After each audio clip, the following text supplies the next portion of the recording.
오늘은 성탄절 맞이하여 누가 목자의 돌봄이라는 제목으로 말씀을 나누겠습니다. 하나님께서는 어떤 중요한 일을 할 때 미리 선포하시고 미리 알려주십니다. 특히 아모스서에는 선지자에게 하나님이 미리 알려준다고 했습니다.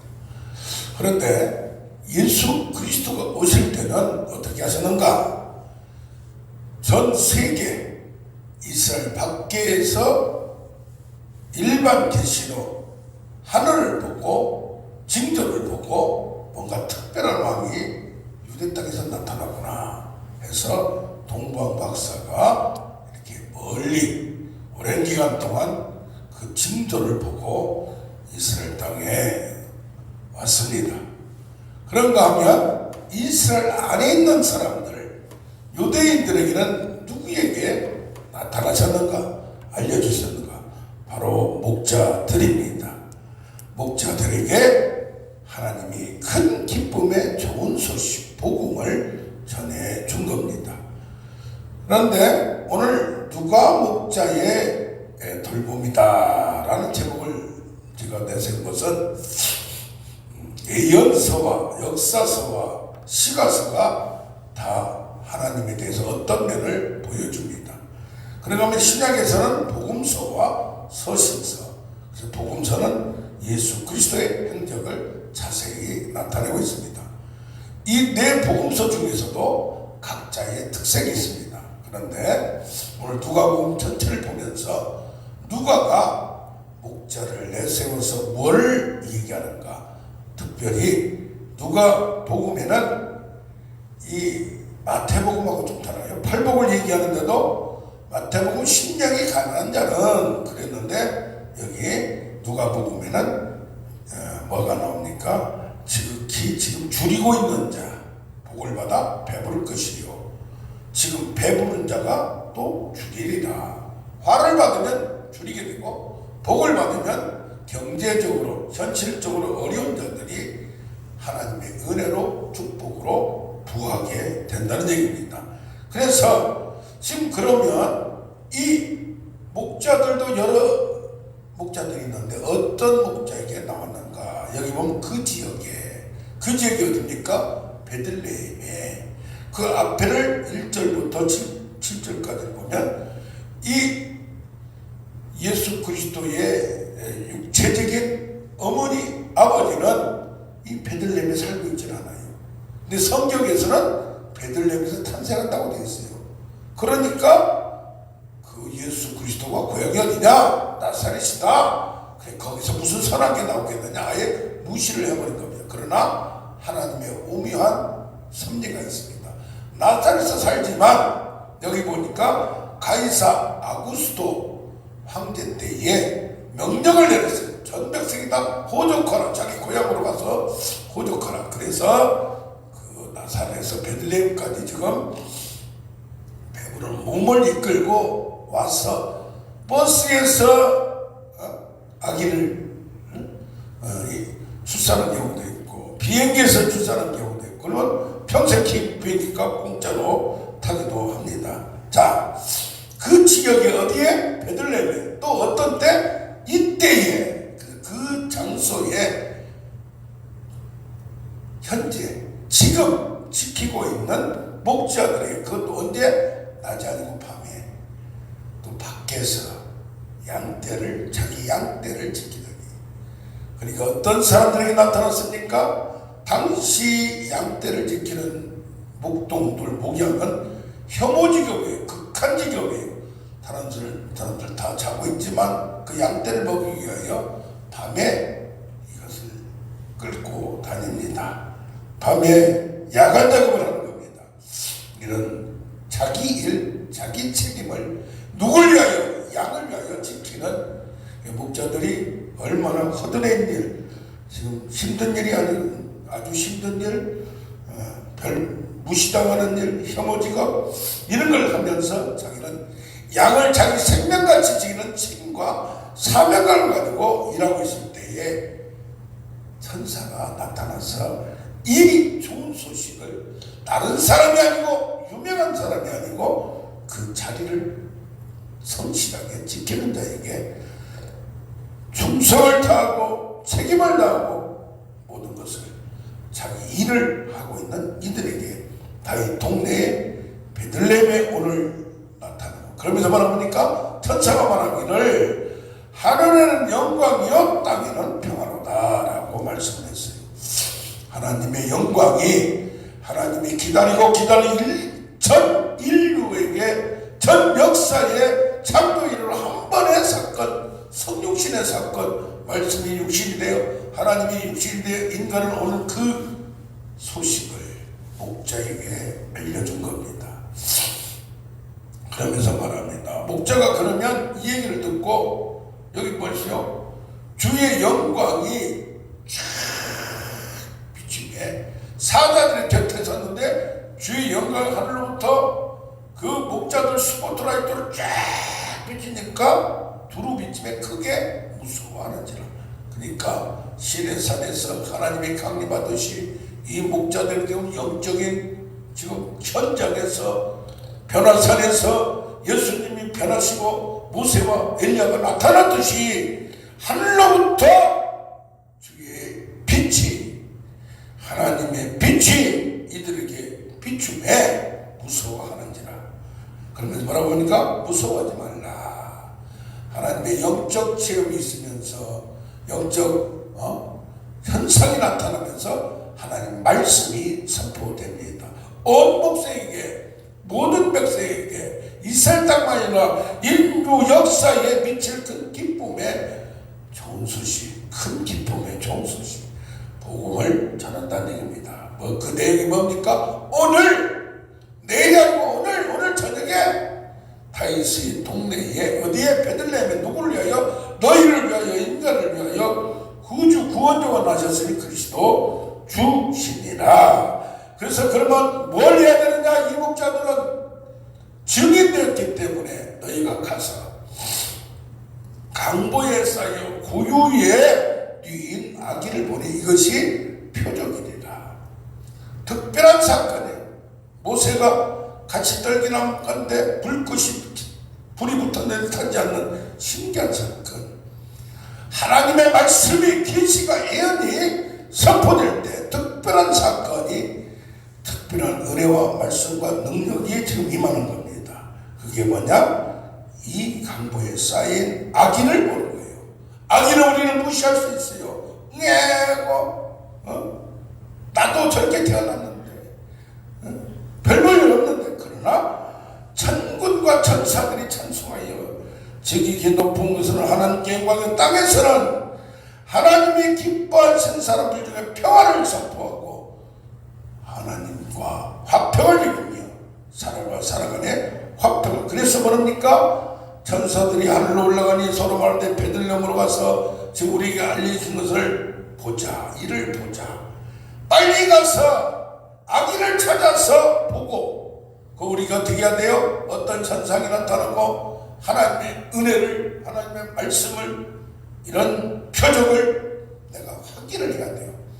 그래서 뭡니까? 요한 1서에는 눈으로 보고 귀로 듣고 손으로 만지고 자기가 확실하게 해야 돼요. 주의 성령이 남녀 종들의 육체에 부어준다고 하듯이 혈육적 영의 몸으로 자기 병이 한순간에 고침받는 사건.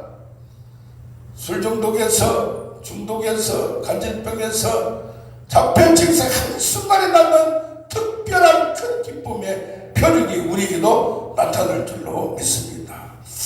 천사가 자기들에게 말하는 것을 보고 듣고 내가 확인하고 보고 다른 사람들이 전해줘야 돼요.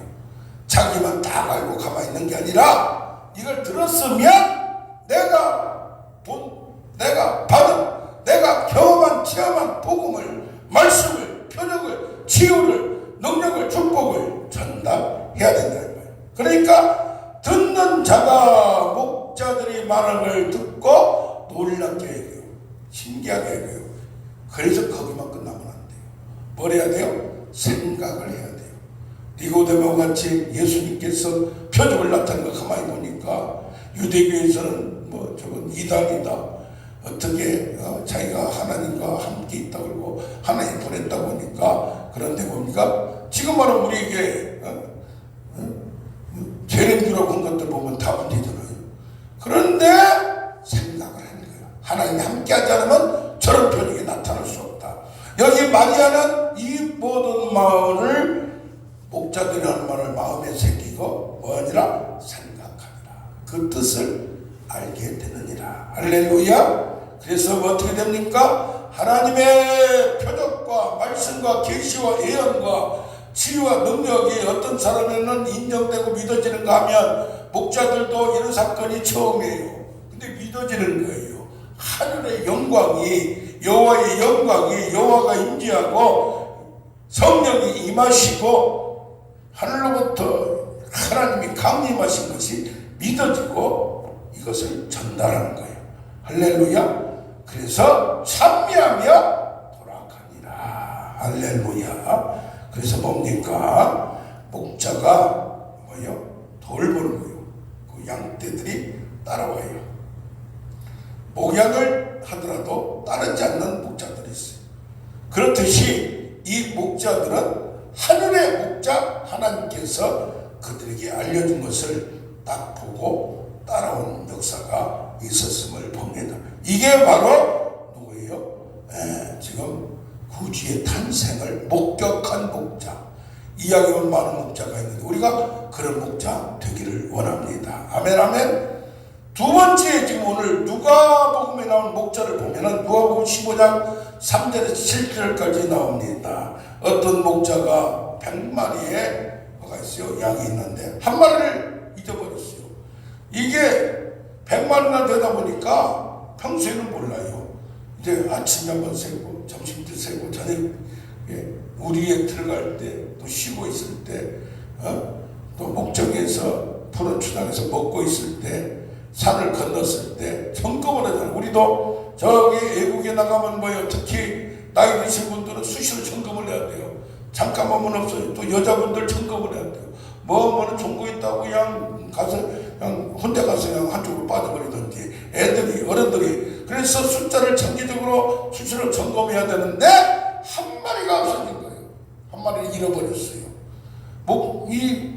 양이 자기 혼자 나가서 어디에 끌려서 미혹돼서 궁금해서 호기심까지 갈 수 있지만은 그들이 실종되었다고 얘기 안 해요. 뭐요? 목자가 잃어버렸다고. 이게 목자는 뭐요? 그것까지 자기 책임인 거예요. 그러면서 결정을 해야 돼요. 아이 100마리나 되는데 한 마리 없어졌다고 뭐 대수냐? 없어진 걸로 치면 되지. 뭐 누가 사자가 먹이를 먹었겠지. 그러나 이걸 나머지 99마리를 여기에 두고 들에 두고 그럼 뭐 해야 돼요?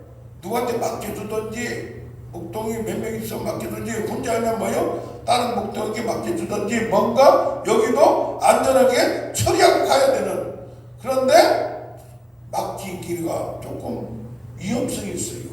리스크가 있다. 그럴지라도 이걸 맡겨두고 한 마리를 향하여 한쪽에는 뭐 하겠어요? 남한테 맡겨둬서 신신당부를 했지만 마음이 끈찍할 수 있어요. 내가 직접 챙기지 못합니까? 자기 목동이 아니니까, 자기 양이 아니니까 대충 할 수 있고. 그러나 뭐까지 그 한 마리를 잃어버린 양을 찾아내기까지 이리저리 쫓아다니고 찾아다니는 이 목동을 봅니다.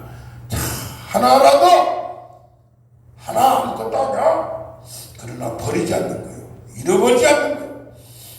그래서 잃어버린 이유가 목자의 책임도 있지만은 양의 소홀도 있고 무능도 있어요. 그런데 여기 보면 그 당시에 하나님의 집에서 두 가지 종류가 있어요. 바리새인과 서기관들은 뭡니까?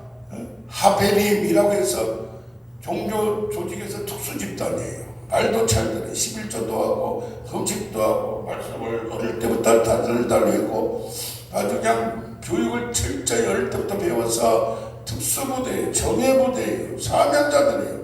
그러니까 소수가 얼마나 똘똘해요. 이들은 앞으로 랍비로 아니면 무슨 전위부대로 쓸 그런 유대교의 아주 귀한 자산이에요. 그런데 이들은 정결법, 종교적 열심 이런 것이 얼마나 강한가 몰라요. 얼마나 훈련을 받았어요. 그런데 이 잃어버린 동전은 또 양은 지가 움직이지를 못해요. 따라다니기만 해요. 멀리 보지 못해요. 앞에서 끌고 가면 앞에 있는 양의 똥구멍을 따라다니고 다니는 거예요. 그러니까 움직일 힘도 없고 멀리 바라보지 못하고 운전하지 못하고 똘똘하지 못한 그것이 유대교 내에서 누구냐? 죄인들이요, 세리들이요, 장년들이요, 백정들이에요, 현아직업들이에요. 이들은 아예 찌꺼기들, 쓰레기들로 치부하고 관심도 안 가져요. 그러나 예수님은 내가 의사로 와서 병든 자에게는 의사가 필요 없고 누구에게? 병든 자, 지친 자, 결격사회가 장애인들, 뭐한다들 이들이 나한테 오라. 힘들고 지친 자들, 병든 자들, 버린 자들. 전화가 왔어요. 밤 10시 넘어서 26 먹은 여자 청년인데 간질병이래. 간질병. 그것도 부모가 이혼해서 자기는 아빠하고 혼자 살고 엄마는 따로 재가를 해서 또 가정을 이뤄서 자녀도 있고 그러니까 혼자 있는 거예요. 간질병 약을 먹고 있대요. 근데 어떻게 하다가 여기 오면은 나올 수가 있다. 고침받은 간증을 보니까 그래 전화가 온 거예요. 참 안타까워요. 그런가 하면은 할머니가 전화가 왔어. 할머니 권사님이 자기 손주가 자폐증이에요. 자폐증. 그러니 어떻게 자기도 허리가 아파서 지금 고침을 받아야 되겠네. 병원 가도 안 되는데 자폐증이랄지라도 귀신을 쫓아내면 될 것 같아요. 할렐루야. 할머니가 이런 믿음을 오시라고 했어요. 누구는 술 중독, 뭐해 중독, 게임 중독, 여기에 빠진 이런 사람을 보면 솔직히 그런 사람들 고친다고 했지만은 예수님도 고쳐주고 뭐 했지만 따라온다고 제자가 되겠다고 하면 너는 그냥 가서 동네 사람한테 간증해라. 넌 집에서 있어라. 그랬어요. 아무나 제자가 되는 게 아니에요. 아무나 특수부대가 되는 거 아니에요. 그런 것도 아니면 교회 부흥을 위해서 생각하면 저들이 언제 운전하게 되고 저들을 언제 훈련하고 저들이 언제 사역자가 되고 깝깝해요. 저도 처음에는 무조건 듣지 않았어요. 그런데 그들이 안 변해요. 어릴 때부터 자존심이 약하고 또 삐뚤은 이게 있어요. 왜냐하면 그동안에 따돌림을 당하고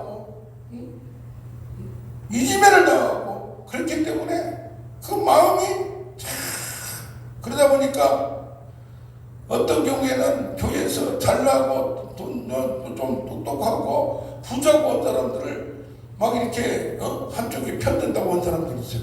근데 조직의 운영과 효율을 보면 그렇게 할 수밖에 없는 게 현실이에요. 그러나 예수님은 그렇게 보지 않았다는 얘기예요. 할렐루야. 어떻게 했어요? 여기 잃어버렸던 양 실종됐다고 표현하잖아요. 양이 자연적으로 도망갈 수도 있었어요. 여러 가지 상황이 있더라도 병든 자, 여기 죄인, 세리, 장녀, 귀신 들린 자 이들을 누구는 예수님은 온전하게 고쳐버린 거예요. 뭐요? 옥합을 깬 여인도 귀신 들렸던 여자예요. 7 귀신 들렸던. 막달라 마리아도 7 귀신 들렸던 여자예요. 참 이런 거 보면은 내가 능력이 없어 그런 거예요. 그러니까 문제 있는 사람들을 완전히 고쳤어요. 완전히 바꿔버려서 그들을 사역자로 만들어버리고 그들을 능력자로 만들어버리면 되는 거예요. 할렐루야. 해도 안 되니까 이제 아이고 안 돼. 사람이 안 변해. 온전하게 못 고쳐. 나는 잘했는데 상대방 때문에 안 됐다고 이렇게 결론 낼 때가 있어요. 그러나 오늘 이것을 보면서 예수님은 그들을 죄인을 병든 자를 그래서 간질병도 자폐증도 중독자도 싹 고칠 줄로 믿습니다. 아멘. 내가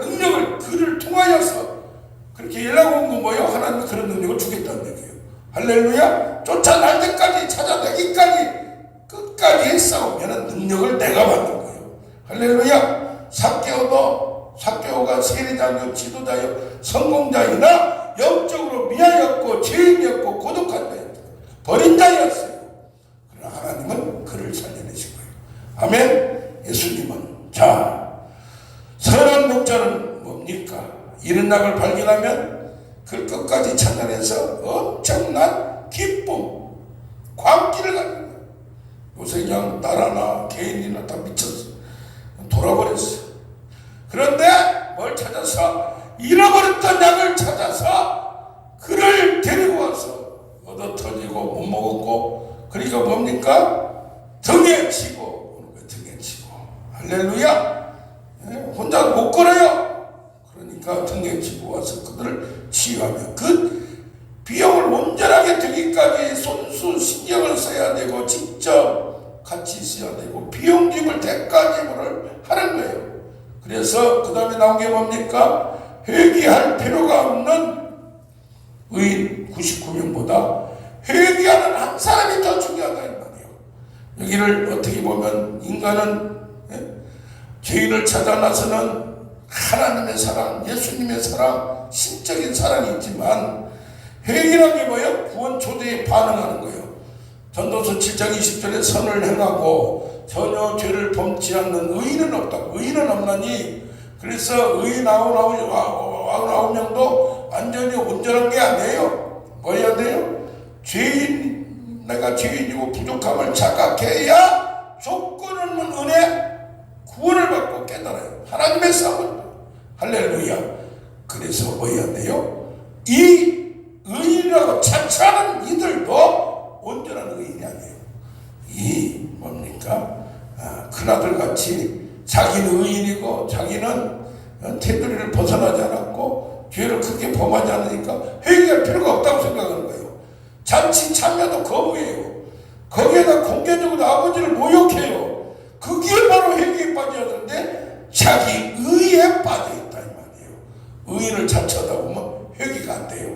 그래서 어떻게 됩니까? 누구나 다 회개해야 되고 항상 수시로 계속되는 회개로 온전하게 될 줄로 믿습니다. 아멘 아멘. 오늘 누가 목자가 구주 탄생을 전사로부터 받았어요. 그걸 듣고 보고 전했어요. 그런가 하면 이 목자는 이런 양을 잡기 위하여 끝까지 대가를 지불하고 그를 온전하게 만들어서 사역자로 온전하게 만들었어요. 그런데 다른 목자가 없을까? 딱 이렇게 보니까 목자는 아닌데 목자 비슷한 사람을 발견했어요. 누가복음 9장 51절에서 보면 예수님이 이제 승천의 때가 될 줄로 아시고 예루살렘에 올라가기로 굳게 결심을 했어요. 그래서 빨리 가려고 사마리아 마을을 지나려고 하는데 이들이 거절해요. 수가성 여인은 요한복음 4장에 그 한 사람을 아무도 없을 때 잠깐 들려서 구원했지만 이 집단적으로 공개적으로 그냥 마을에서 전체적으로 거절하는 거예요. 왜? 사마리아인들은 자기는 피가 섞였다고 유대인들이 그냥 개돼지로 생각하니까 적대감이 공동체끼리 적대감이 있는 거예요. 그런데 여기 오늘 10장에 보면 10장 25절부터 보면 사마리아 사람이 나와요. 지역별로 지금 막 좀 싸우고 있어요. 지금 사상적으로 싸우고 있어요. 경제적으로, 세대적으로. 그런데 그걸 떠나는 말이에요. 어떤 사람이 있는데 사마리아 사람이에요. 근데 어떤 사람이 예루살렘에서 여리고로 내려가다가 신앙이 내려가면 안 되는 거예요. 아멘. 뭐든지 내려가면 안 되는 거예요. 그래서 내려가다가 강도를 만났어요. 도적을 만났어요. 악한 자를 만났어요. 그러다 거의 죽게 됐어요. 그런데 거기를 누가 지나가? 제사장하고 레인이 지나가는데 못 본 채하고 지나가 버리는 거예요. 나름 내가 이유가 있을 거예요. 내가 돈이 없는데 어떻게 저를 보살펴. 또 거기 붙다가 잘못하면 열리되면 괜히 생피당하고 소문나고 여러 가지 이유가 있어요. 그런데 원래 이들은 영적으로 그들을 보살핀 사람들인데 나는 영적인 일만 하지 육적인 일, 현실적인 거 이런 건 피하려고 이런 의식이 있을 거예요. 그러나 사마리아 사람은 이유를 몰라요. 과정을 몰라요. 결과도 몰라요. 그러나 보살피기로 나하고 상관도 없어요. 나는 사마리아 사람이고 그들은 유대인이요. 그들은 나를 무시했어요. 역사적으로 무시했어요. 우리 부모도 무시하고 우리 자녀들도 무시할 거예요. 그러나 그가 공격에 빠졌을 때 흑인이나 백인이나 여자나 남자나 노인이나 아이나 상관없이 살인자일지 할지라도 뭐 해야 되는데요? 그를 보살펴야 되겠다. 죄는 미워돼 죄인은 사랑해야 된다. 그래서 사마리아 사람이 마치 뭐가 있어요? 그런 마음도 있고 능력도 있는 거예요. 경제적인 능력도. 그러니까 영원으로 데려가고 약을 사주고 치료를 해주라 그러고 내가 지금 급한 일로 가는데 그대로 있어서 치료를 받으라. 밥을 잘 먹어라. 약을 먹어라. 그럼 내가 다시 와서 모자라면 다 치료할 테니까 주인장이시여 걱정 말고 하시라 이 말이에요. 출신을 배경을 따지지 않았어요. 할렐루야. 이런 목자, 돌보 마음만 약으로서 불잖아요. 마음으로만 하는 게 아니라 뭐라? 실질적으로 고아와 과부와 나그네를 도와주는 근거 말고 현실적으로 아멘 아멘. 작은 거 목자도 작은 거 충성한 거예요. 작은 거 책임을 다하는 거예요. 이번 성탄절을 맞아요. 큰 거 하려고 하지 말고 작은 것을 지키며 이것을 순조롭게 능력 있게 나가는 우리가 되길 원합니다. 아멘 아멘. 우리 찬송